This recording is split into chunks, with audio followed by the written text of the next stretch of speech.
Selamat siang menjelang sore adik-adik. Assalamualaikum warahmatullahi wabarakatuh.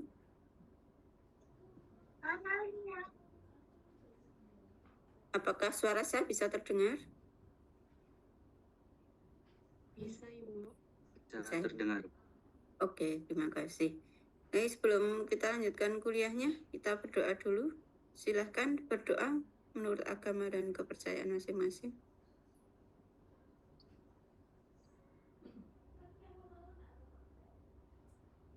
Baik, saya kira dicukupkan, nanti bisa dilanjutkan sendiri ya. Baik adik-adik, untuk minggu terakhir ini kita akan bicara tentang bahasan terakhir sebelum UTS ya.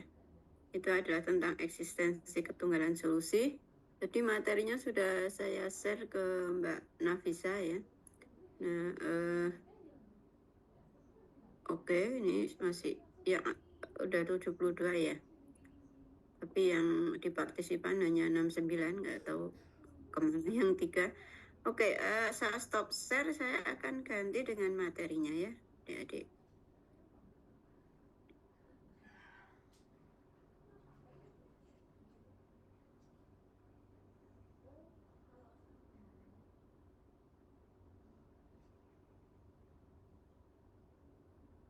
Oke, sebentar ya.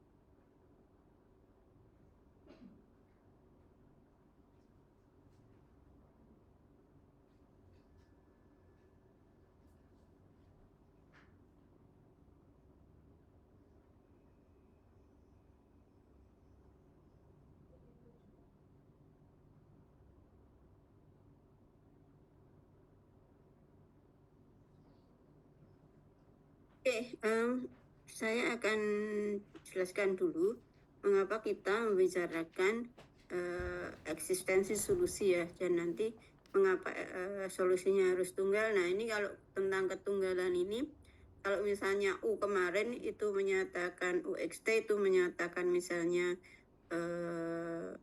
apa ya? Ini misalnya besar suhu ya. Besar suhu pada posisi X pada waktu T, maka kalau solusinya tidak tunggal kita akan bingung ya, menentukannya bagaimana ya, apakah kalau misalnya solusinya ada dua, yang satu 10 derajat, yang satu -5, yang mana yang akan kita pilih, maka di sanalah kepentingan tentang ketunggalan solusi. Nah, tentang eksistensi tentu saja sebenarnya mengapa kita membicarakan eksistensi ya, karena kalau kita belum tahu bahwa solusinya eksis, belum tahu kalau solusinya eksis, mengapa harus kita cari ya. Tetapi kalau misalnya kita tahu bahwa solusinya eksis dan tunggal, maka kita akan punya apa ya, landasan untuk mencarinya, bahwa itu sudah ada, itu ada, tapi kita harus mencari seperti apa gitu. Nah, kita kemarin terakhir itu membicarakan ini ya. Sebentar. Pembicaraan tentang mencari solusi MSAB ini. Kok nggak bisa di ini ya. MSAB ini itu kita dapatkan kemarin kan solusinya apa? Solusinya adalah ini UXT sama dengan sigma sekian ini ya. Kemudian CN E pangkat minus NV per L kuadrat KT sinus NVX per L. Dengan CN-nya itu dicari dengan menggunakan rumus ini. Ini kita sudah sampai ke sini, gitu ya. Nah, sebenarnya yang kita cari tersebut itu merupakan dengan metode separasi variabel ya, itu merupakan penyelesaian formal. Mengapa itu merupakan penyelesaian formal? Karena sebenarnya kita kan tidak tahu ya, apakah ini itu memang benar-benar deret luas kanan ini konvergen ke U, gitu ya. Ya memang ada teoremanya, tapi kan kita nggak tahu bahwa apakah ini benar-benar konvergen, ya. Apakah ini benar-benar konvergen. kemarin ya kita tahu bahwa kalau dipenuhi syarat-syarat untuk fungsi f ini konvergen dan konvergen ke sana. Nah, tapi kan kita kemarin asumsinya kita sudah tahu bahwa solusinya ada gitu ya. Oleh karena itu kita akan cek apakah yang saya lingkari ruas kanan ini konvergen. Nah, kalau dia konvergen, apakah konvergen ke U? Apakah dia konvergen ke UXT? Seperti ini, gitu ya. Nah, sebenarnya kalau untuk mengecek ini syarat batasnya itu agak relatif mudah ya. Karena kalau deret ruas kanan, kalau sudah kita tahu bahwa ini konvergen, deret ruas kanan ini kalau kita masukkan X-nya sama dengan 0 kan menjadi suku-sukunya itu memuat sin 0. Sin 0 itu sama dengan 0. Sehingga U0T itu ya sama dengan 0. Demikian juga kalau X-nya sama dengan L, kita akan punya sin NV. Nah, ini juga sama dengan 0. Sehingga ini tuh bisa dikerjakan gitu. Kemudian untuk syarat awalnya bagaimana? Syarat awalnya itu kalau memang kita sudah tahu bahwa ini deretnya konvergen, kita kemarin punya suatu teorema ya yang mengatakan bahwa sinus sigma Cn sinus N Px per L itu akan konvergen ke fungsi ini. Itu adalah kita tahunya bahwa ini itu dijamin oleh suatu teorema ya, bahwa deret Fourier itu konvergen ke sini, gitu ya. Deret Fourier itu konvergen ke sini asal Cn-nya seperti ini, ya, dengan Cn seperti ini, gitu.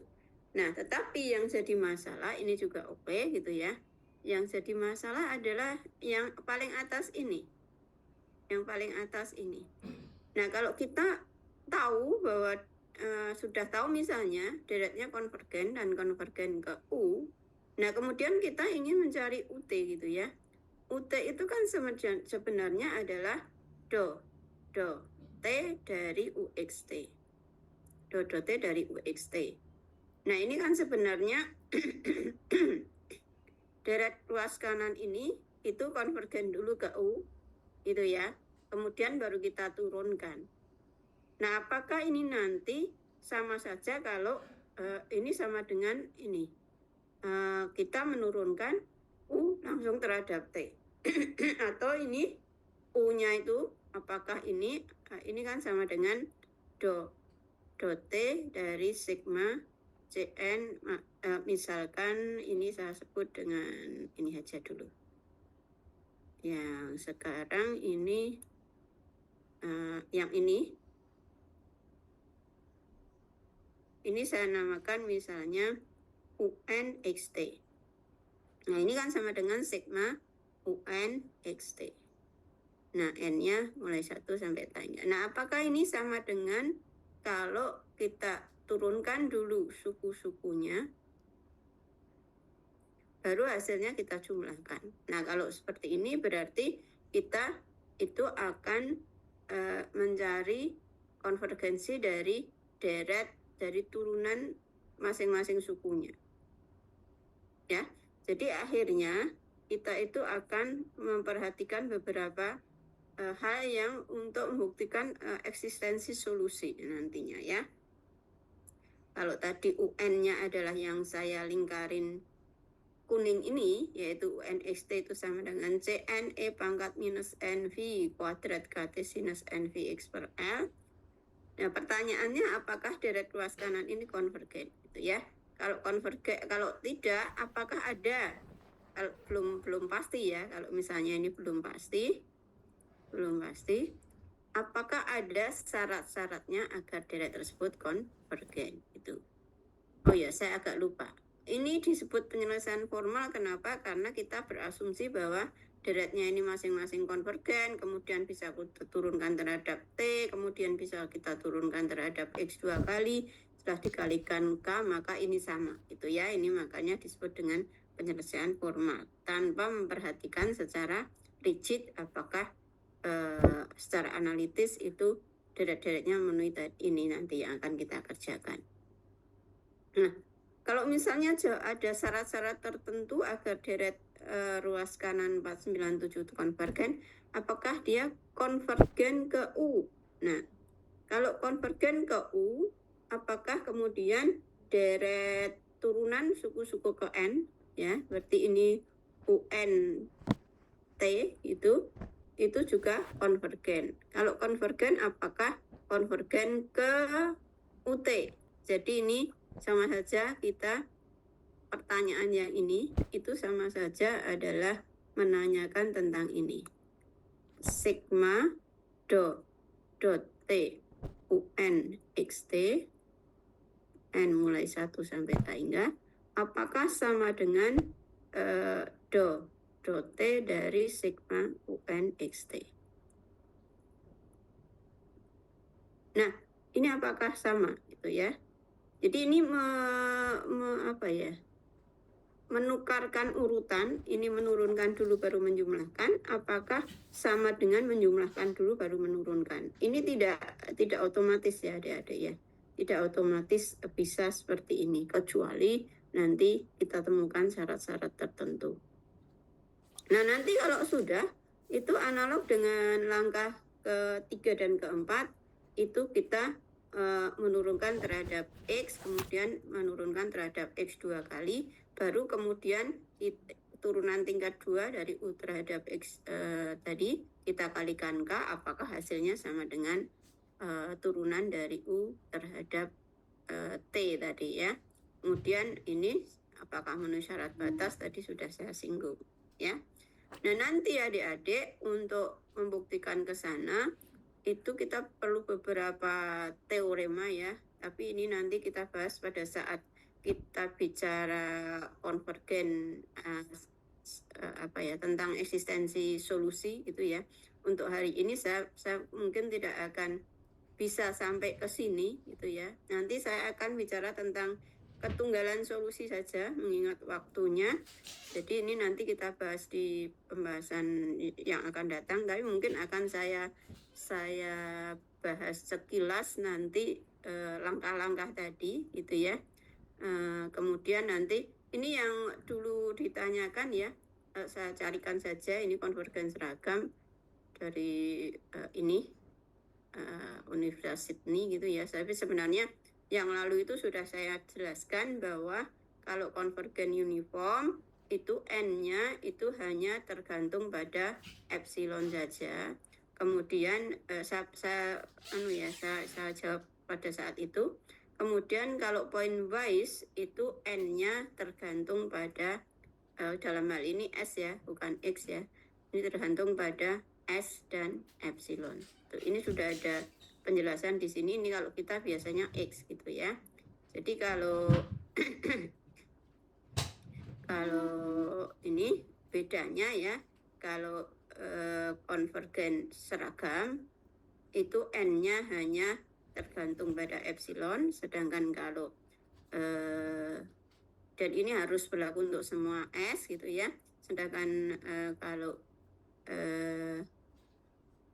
kalau konvergen pointwise itu juga membolehkan itu tergantung pada X jadi atau terhadap S. Jadi N-nya tergantung pada epsilon dan S kalau konvergen pointwise titik demi titik, sedangkan kalau konvergen seragam itu hanya tergantung pada epsilon. Ini mirip pada definisi kontinu dan kontinu titik demi titik dan kontinu seragam yang sebenarnya sudah diberikan di kalkulus lanjut ya, harusnya sudah di sana.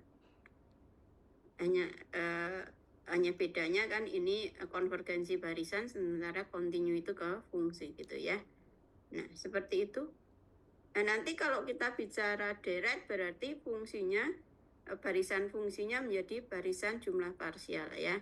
Jadi barisan jumlah parsial.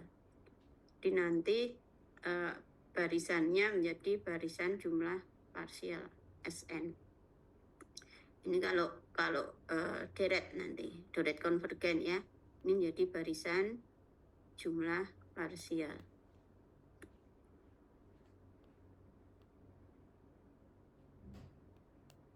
Untuk lebih jelasnya kalau mau silakan pelajari sendiri ya. Tapi ini sebenarnya sudah saya jawab pada pada pertemuan yang lalu, saya lupa itu hari Rabu atau Jumatnya. Oke. Nah, adik-adik kita akan ke eksistensi solusi akan kita tinggal dulu ya, tapi ini kan tadi saya bicarakan untuk motivasi ya. Saya akan lanjut ke ini, ke ketunggalan solusi saja, mengingat waktu. Sebentar.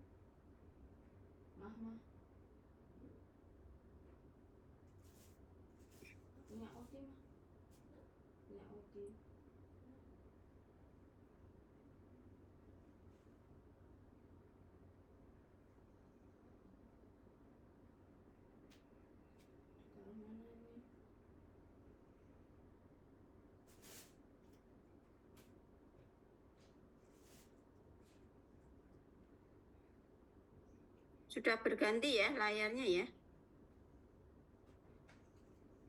Sudah, Bu. Sudah ya? Oke. Oke, sekarang kita akan bicara tentang ketunggalan dulu, tentang ketunggalan solusi, karena ini lebih ringkas gitu ya, asalkan kita tidak membuktikan teorema 4.8 ini.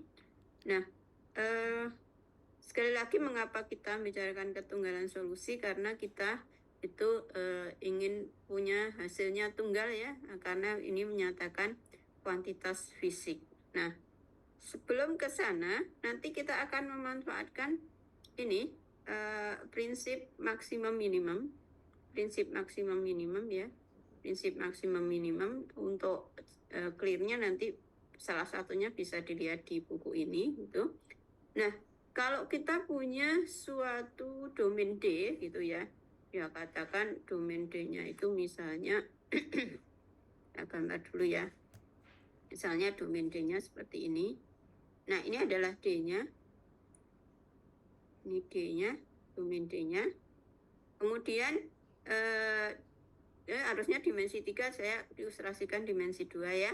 Kemudian D ini dibatasi oleh luasan licin tertutup S.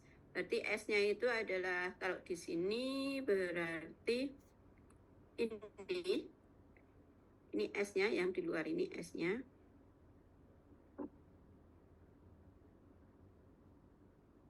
Ini S-nya. Nah, kemudian D itu klosur, D bar itu klosur. Klosur itu adalah, klosur itu mestinya adik-adik juga sudah tahu ya. Ini adalah D digabung S, gitu ya.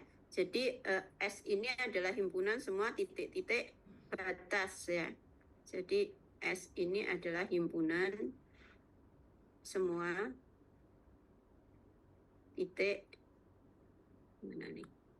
Ini saya dulu ya. Himpunan semua titik batas D. Dan D ini di klosur adalah D digabung S. Jadi domainnya digabung dengan himpunan semua titik-titik batasnya. Nah, kadang-kadang D ini itu ditulis dengan ini ya.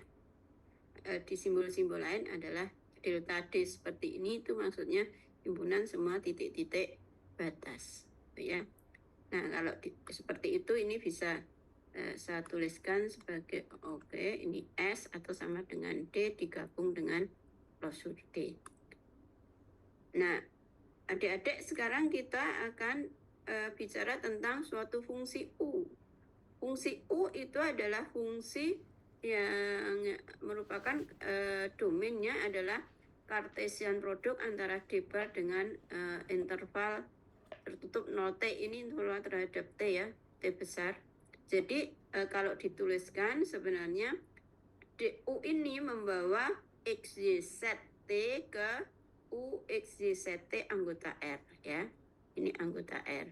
Kalau yang ini berarti ini subset dari R4 ya. R4 itu. Ini anggota R. Nah, sekarang kita perhatikan, ini harus pelan-pelan ya. MS, M besar S adalah nilai maksimum U. Kalau kita bicara suhu, berarti nilai maksimum suhu yang kita ambil posisinya itu di dalam S, di dalam titik-titik batasnya, tetapi T-nya berjalan, waktunya berjalan antara 0 sampai dengan T besar. Jadi MS ini adalah nilai maksimum suhu yang kita ambil hanya di titik-titik batas, ya, hanya di titik-titik batas. Kemudian T-nya itu berjalan. Jadi kalau kita bicara misalnya D itu, kita punya bola pejal ya adik-adik. Bola pejal itu beda dengan bola sepak yang kemarin ya.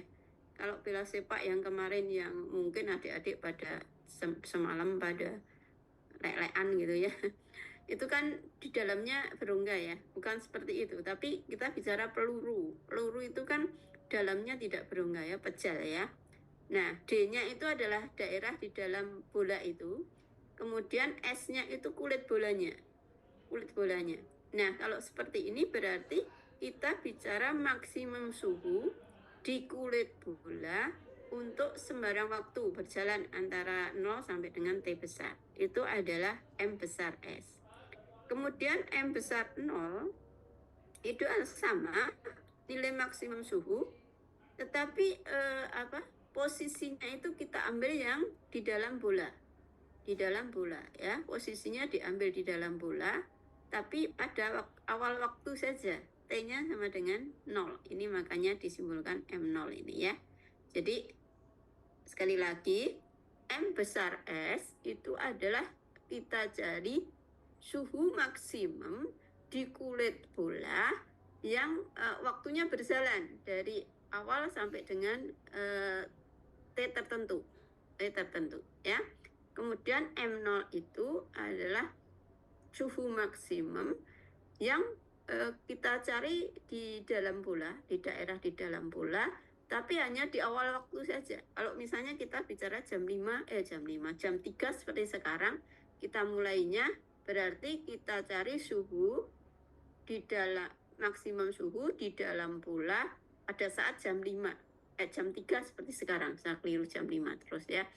Kemudian kalau MS ini kita cari maksimum suhu di kulit bola, waktunya mulai jam 3 ini sampai kapan kita tentukan, misalnya sampai jam 5 gitu ya. Kemudian M besar ini, M besar adalah nilai maksimum dari MS dan M0. Jadi M besar itu nilai maksimum suhu yang kita cari yang terbesar di antara nilai maksimum suhu untuk daerah di dalam kulit bola, kemudian waktunya mulai jam 3 sampai jam 5. Sedangkan kemudian kita cari juga apakah mana yang lebih besar antara itu dengan maksimum suhu di dalam bola tapi pada jam 3 sekarang ini. Itu M besar. Nah, analog untuk M kecil ya. Antara M kecil, MS itu hanya tadi maksimum, ini minimum gitu ya. Kemudian M kecil itu adalah minimum antara MS dengan M0. Oke. Nah, sekarang ini yang baru sekarang yang akan berkaitan dengan materi kita gitu ya. Kalau fungsi U-nya itu continue. Kalau fungsi U-nya itu continue pada klosur D Cartesian product dengan 0T. Jadi daerahnya itu di dalam maupun di kulit bola waktunya berjalan ya. Dan yang jadi perhatian kita adalah yang ini, yang ketiga ini. Jika fungsi U yang continue tadi memenuhi ini, memenuhi UT sama dengan K, ini delta kuadrat U gitu ya, tapi ini namanya operator Laplace. Ini itu nabla kuadrat ya, delta. Ini itu adalah operator turunan tingkat 2 Laplace. Itu adalah do kuadrat dalam ini kalau 3 variabel berarti do kuadrat do X ada variabel ruang ya, do kuadrat do Y kuadrat ditambah do kuadrat do Z kuadrat. Kalau kita punya hanya satu variabel saja, jadi satu variabel saja ya berarti do X kuadrat. Berarti ini kalau kita bicara di satu variabel, ini tuh menjadi UT sama dengan atau UT min K UXX sama dengan 0. Itu adalah persoalan yang akan kita cek, gitu kan. Nah, seperti ini. Ini ya, tetapi ini hanya berlaku pada D, daerah di dalam bola, intervalnya interval terbuka 0T. Berarti ini berlaku di 0 misalnya ya. Misalnya yang kita punya itu 0XL kemudian T positif. Misalnya seperti ini, gitu ya. Nah, kalau yang ketiga ini dipenuhi, maka yang terjadi adalah ini. Nilai U itu akan lebih kecil atau sama dengan M besar, lebih besar sama dengan M kecil. Itu diambil X, Y, Z, T-nya itu di dalam dan pada kulit bola dengan waktu berjalan dari 0 sampai dengan T besar. Nah, sekali lagi berarti nilai maksimum suhu itu hanya bisa terjadi di daerah di dalam bola tapi waktunya di awal waktu, atau di kulit bola tapi waktunya berjalan ya. Tidak mungkin nanti maksimum suhu itu kita temukan misalnya pada daerah di dalam bola tapi pada T sama dengan setengah T besar misalnya. Nggak akan gitu ya. Nggak akan, kita nggak akan menemukan bahwa nilai U itu akan lebih kecil dari itu gitu ya, lebih kecil dari misalnya suhu di dalam bola pada saat T sama dengan setengah T besar. Nggak akan gitu ya. Oke, yang analog nanti bisa dicek sendiri untuk yang nomor 1 dan 2. Mungkin ada pertanyaan sampai di sini? Saya berhenti sebentar.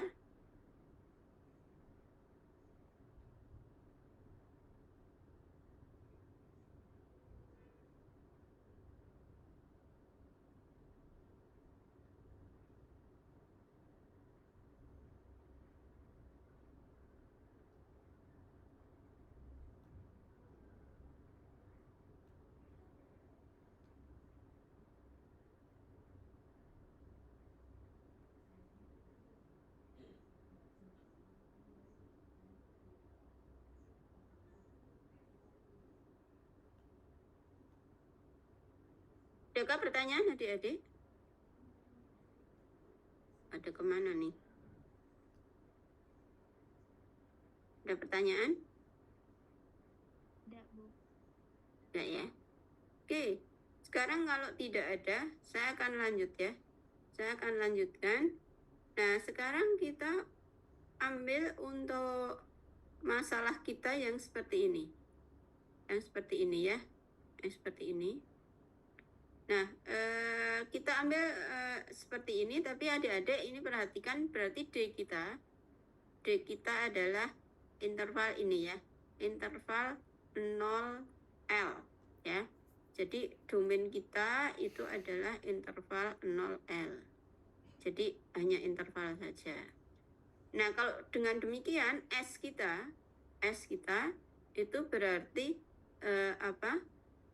suatu himpunan yang terdiri dari 2 elemen saja, yaitu elemen 0 dan L. Tuh. Elemen 0 dan L. Ya udah kayak gini ya, adik-adik. Jadi S kita adalah himpunan 0L, sedangkan D kita adalah interval terbuka 0L. Tuh. Nah, sekarang nanti kita akan menggunakan prinsip maksimum minimum tadi ya. Kita pakai ini dengan ada persamaan diferensial yang lebih umum, tapi nggak apa-apa, ini nanti kalau G-nya 0 juga nggak masalah gitu ya. Nah, kita sekarang lihat kalau kita punya masalah syarat awal syarat batas seperti ini itu.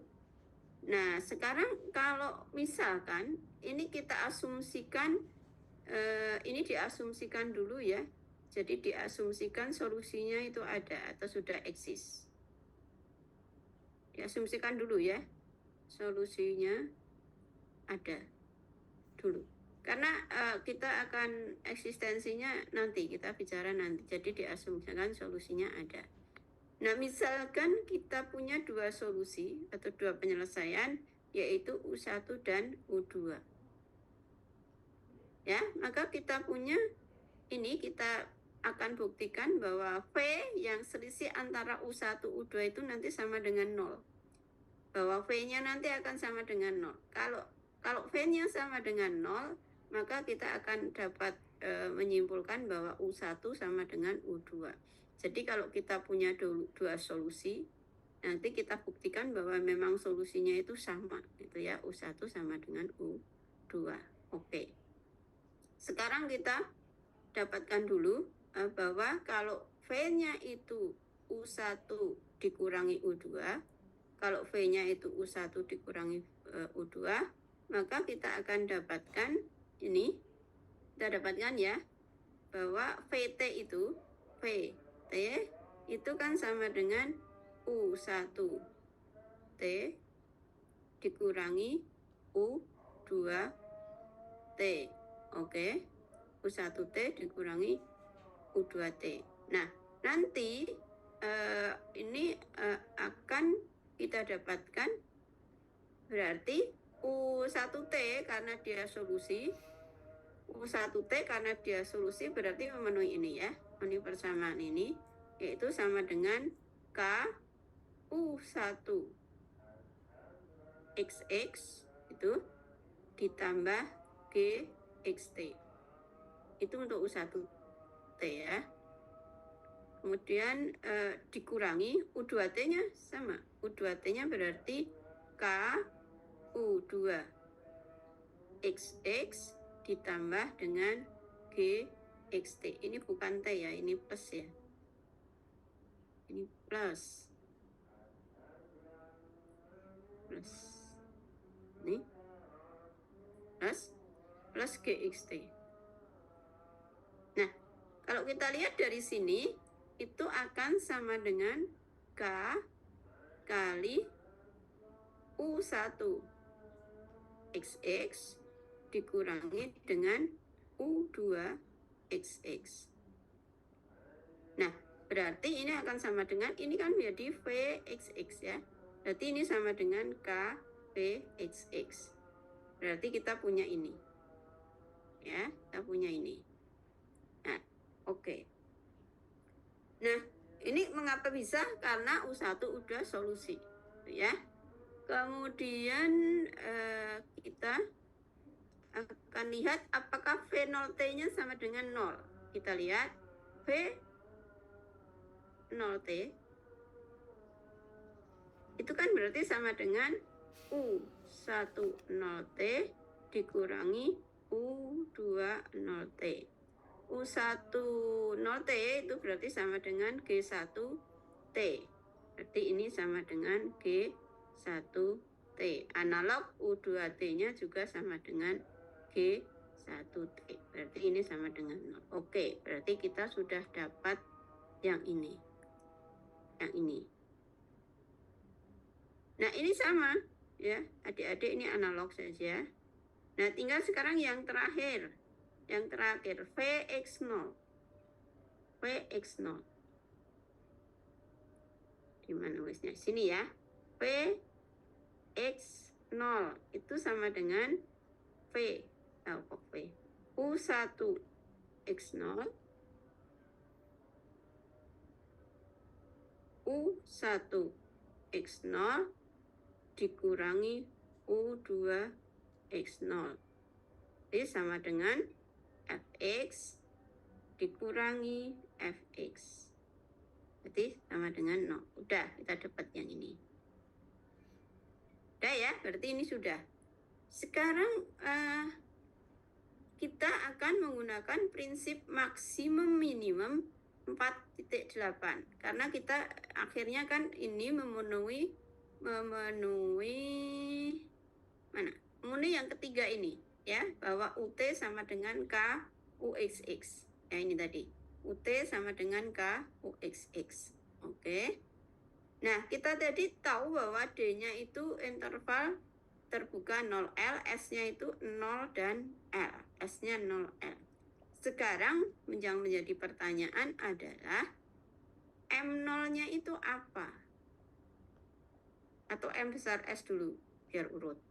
M besar S itu sama dengan berapa? M besar S tadi adalah nilai maksimum suhu yang posisinya di S itu berarti di batas domain, kemudian T-nya berjalan. Nilai maksimum suhu di batas S, di batas S, di S gitu ya, di batas S, T-nya berjalan. Berarti kita lihat di batas S itu berada di X-nya sama dengan 0. Jadi ini ya, ini X-nya sama dengan 0 atau X-nya sama dengan L. Nah, kita lihat. Pada saat X sama dengan 0, kita punya ini 0. Ya.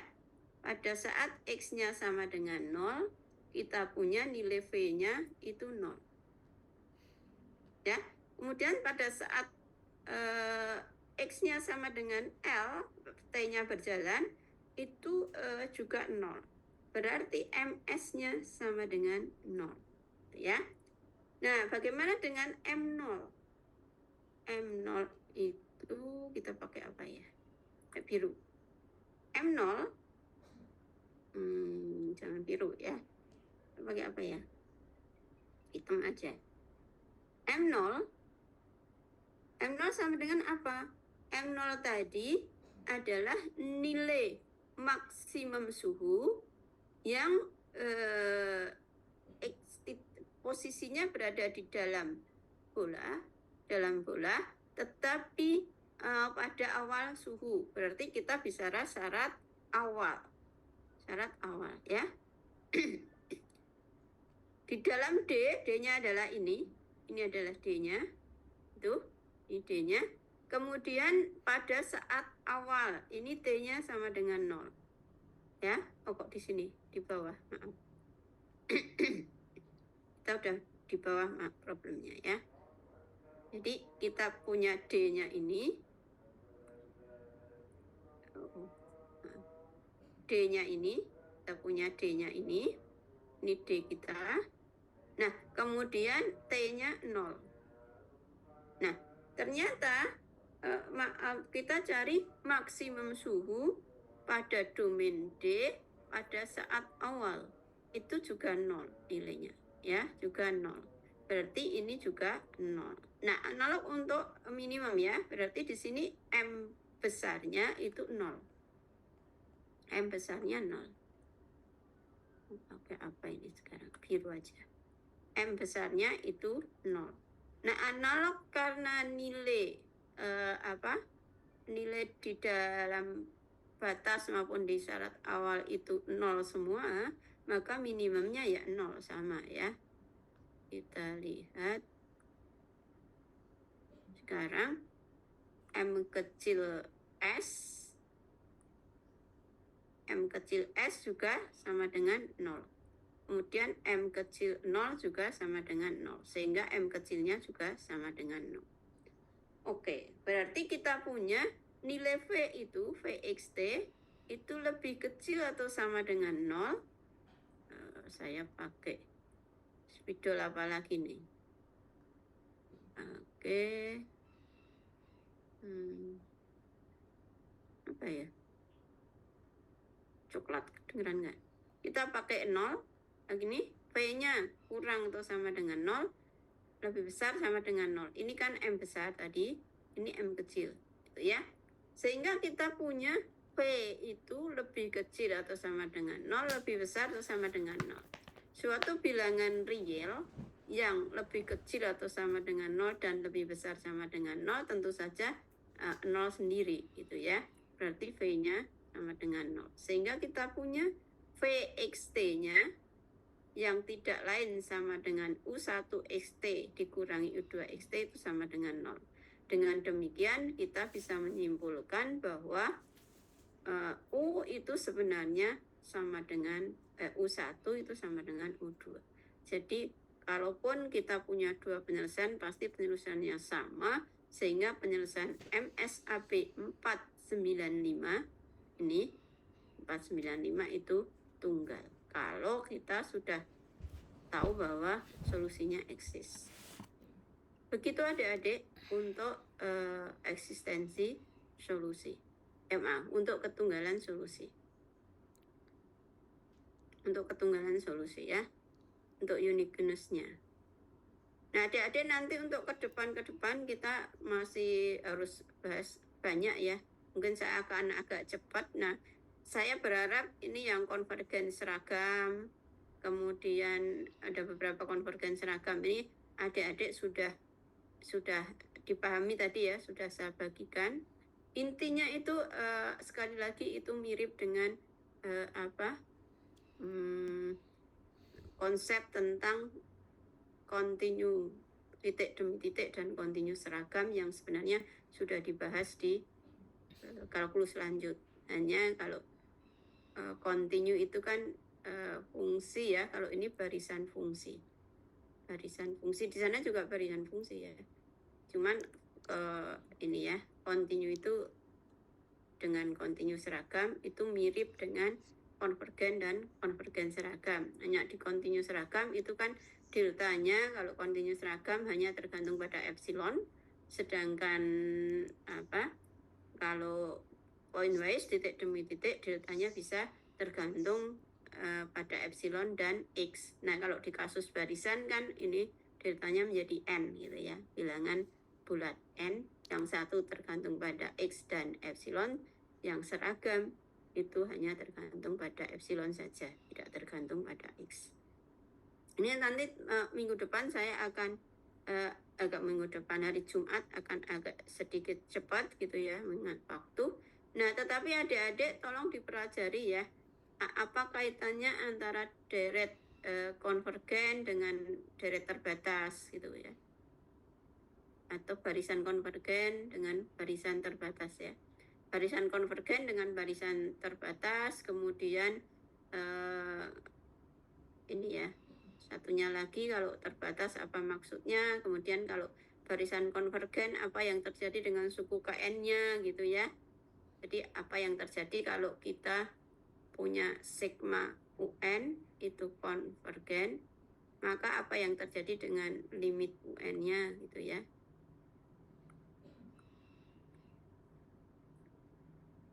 Nah, ini apa yang terjadi. Kemudian kalau kita punya barisan UN itu konvergen, apa kaitannya dengan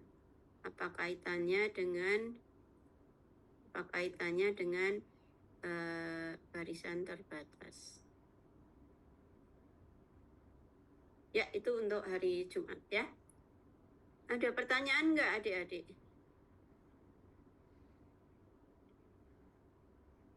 Kan banyak hal kita pelajari nanti hari Jumat ya. Mudah-mudahan adik-adik masih punya waktu gitu ya, walaupun mungkin saat ini sudah santai bersama keluarga, udah ketemu keluarga gitu ya. Oke, adakah pertanyaan? Halo?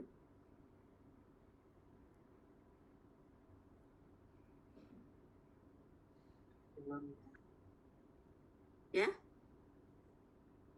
Ada pertanyaan? Tadi kayaknya ada yang mau ngomong.